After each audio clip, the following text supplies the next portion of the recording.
Hey, this is Mary Beth Rahali from Braid Secrets, and I'm back with another video in my Expert Mane Braiding Hacks Series. Today we're talking about the letter G. The letter G stands for gripping the mane. Specifically, what makes it easier or harder to grip the mane when you're braiding it down? Have you ever struggled to grip the mane when braiding down the mane?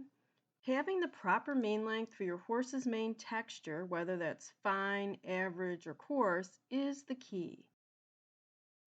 Here's what you need to know.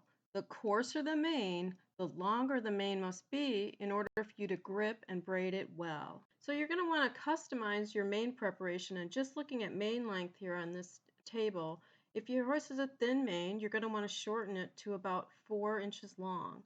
And if your horse has an average mane, it should be about 4 to 5 inches long. And a thick, coarse mane, you're going to want to leave it 5 to 6 inches long. And that is simply because it's much harder to braid a coarser mane down tightly, and so you need a little more hair to be able to grip and braid. Also, I want to note for button braids, you might be able to go slightly longer on some of these mane lengths. Let's talk about how to measure mane length. Mane length is measured from the point after the mane clears the crest to the hair ends. This helps to prevent making the mane too short to braid, because some horses have a very thick crest and your braid can't actually start until after the mane clears the crest. So that's why that's a starting point for your measurement, and then all the way down to the hair ends. And this is an average mane in the photograph here that's been shortened to about 5 inches long, and the mane comb I'm holding is 4 inches long, so I'm using that as a reference for length. But just make sure that you don't over shorten the mane and forget to compensate for a thicker crest, especially in the center of the neck. Most horses' crest is thicker there. Should you wash the mane right before a show? Well, I recommend washing the mane a few days ahead of shows, and then just give the mane a rinse if you need to.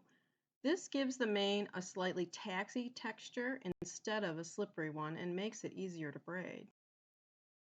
Avoid applying shoshin to the mane if you plan on braiding it. Shoshin makes the mane too slippery for you to grip and braid it well. And if you encounter a shoshin coated mane when you're braiding, the only solution is to wash the mane before braiding it. So I recommend that you don't put any conditioner on a mane that you plan on braiding. Does a braiding product like Quick Braid help you grip the mane? I think most riders would say that it does help them grip the mane better, and it was developed by a professional braider. So if you feel like it helps you braid better, then I wouldn't hesitate to use it. Now, personally, I just use water to wet the mane when I'm braiding, so that's fine too. Here's what you learned about gripping the mane when braiding. 1. Having the right mane length is key to making the mane easier to grip and braid down. 2. What the best mane lengths are for thin, medium, and thick or coarse manes.